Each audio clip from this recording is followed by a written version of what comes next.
여러분 안녕하세요. 모티브입니다. 오늘도 하루를 시작하기 앞서 들으면 좋은 동기부여 명언을 소개해드리고자 합니다. 내가 뉴욕에 왔을 때 나는 처음으로 비행기를 타본 것이었다. 심지어 택시도 처음이었다. 나에겐 모든 게 처음이었다. 주머니엔 $35밖에 없었다. 그건 내가 그전까지 했던 모든 일 중에 가장 용감한 일이었다.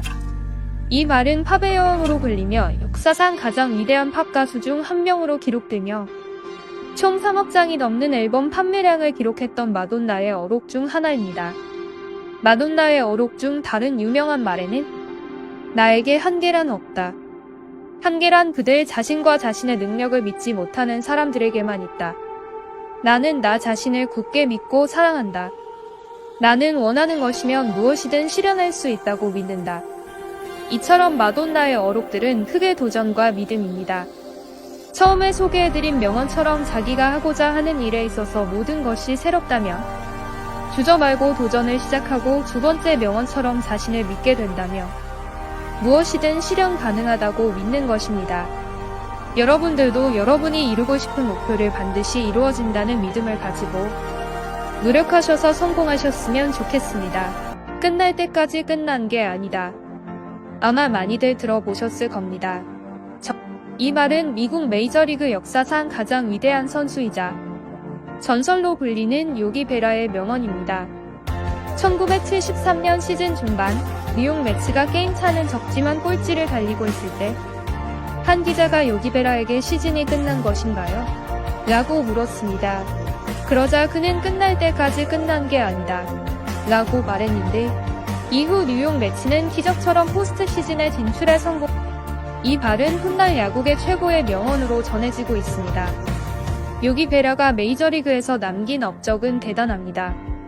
10번의 월드시리즈 우승, 15번의 올스타, 3번의 아메리칸 리그 MVP를 달성한 만큼 기록도 어마어마합니다. 또한 감독으로서의 자신이 이끌던 팀을 모두 월드시리즈에 진출시킬 만큼 명장이었습니다. 이러한 업적을 바탕으로 뉴욕 양키스 구단에서 요기 베라의 등번호 8번은 영구 결번이 되었고 명예의 전당에 헌액되었습니다. 여러분도 요기 베라의 말처럼 끝까지 포기하지 말고 노력을 통해서 끝까지 이루셨으면 좋겠습니다. 감사합니다. 넌 못할 거라는 말 절대 귀담아 듣지 마. 그게 아빠 말이라도 알았지? 꿈이 있다면 지켜야 해. 이 말은 영어와 행복을 찾아서의 대사 중 명대사로 꼽히는 문장입니다.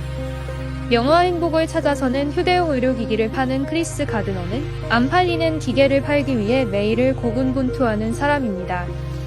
하지만 아내는 그의 곁을 떠나게 되고 집세가 밀려 아들과 노숙을 하게 되는 과정에서 주식 중개인 인턴에 도전하게 됩니다. 무보수의 20대 1이라는 경쟁력을 뚫어야 하는 상황에 그는 도전하게 되는 줄거리의 내용입니다. 앞서 소개해드린 명대사는 크리스 가드너가 아들에게 당부하는 내용입니다. 크리스 가드너는 노력과 끈기를 강조하고 있습니다. 집세가 밀리고 노숙을 하게 되는 열악한 상황에서도 절대 포기하지 않고 기회를 찾아 반드시 잡겠다는 의지로 노력해 나가고 있죠. 이처럼 여러분들도 하루하루 힘들고 불안한 상황 속에 살아가더라도 절대 포기하지 말고 끈기를 가지고 도전을 하게 된다면 반드시 그 노력에 보답할 성공이 기다리고 있을 것입니다. 가장 중요한 것은 질문을 멈추지 않는 것이다. 호기심은 그 자체만으로도 존재 이유가 있다. 영원성, 생명, 현실의 놀라운 구조를 숙고하는 사람은 경외감을 느끼게 된다. 매일 이러한 비밀의 실타래를 한 가닥씩 푸는 것으로 충분하다. 신성한 호기심을 절대 잃지 마라. 이 말은 이론 물리학자이자 상대성 이론으로 현대 물리학에 지대한 영향을 끼치고 광전 효과에 관한 기여로 노벨 물리학상을 수상한 알버트 아인슈타인의 말입니다. 아인슈타인은 물리학에 있어서 정말 천재적인 재능을 가진 사람입니다. 하지만 그의 생을 한번 들여다보게 되면 조금 의아하실 수 있습니다. 스위스 취리히 연방공과대학을 졸업한 후 지도교수가 추천서를 써주지 않아 물리학 관련 일자리를 얻지 못하고 결국 보험회사에 취직을 하게 되었습니다.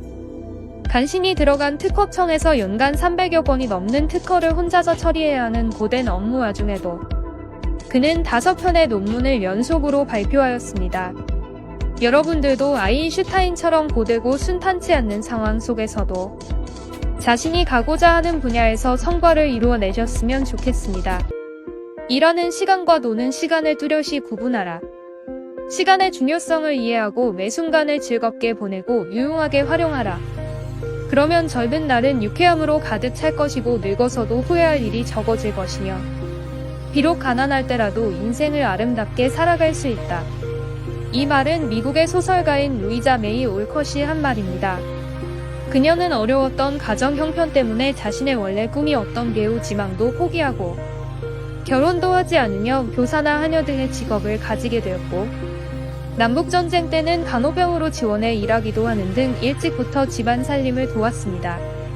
이런 힘든 상황에서도 불구하고 그녀는 천부적인 문학적 재능을 살려잡지나 신문에 글을 기고하게 되었습니다.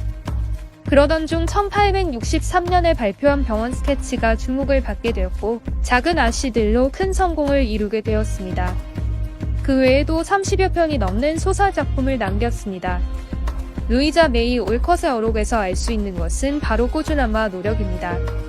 정말 어려운 상황에서도 불구하고 펜을 놓지 않고 꾸준히 글을 작성하여 마침내 성공을 이루게 되었습니다. 여러분들도 하고자 하는 일을 꾸준히 하셔서 성공적인 결과를 얻으셨으면 좋겠습니다. 감사합니다. 오늘도 좋은 하루 보내세요. 영상 하단 블로그 주소로 방문하시면 더 많은 명언과 동기부여 콘텐츠들을 만나보실 수 있습니다. 좋아요와 구독은 콘텐츠를 만들어가는데 큰 힘이 됩니다.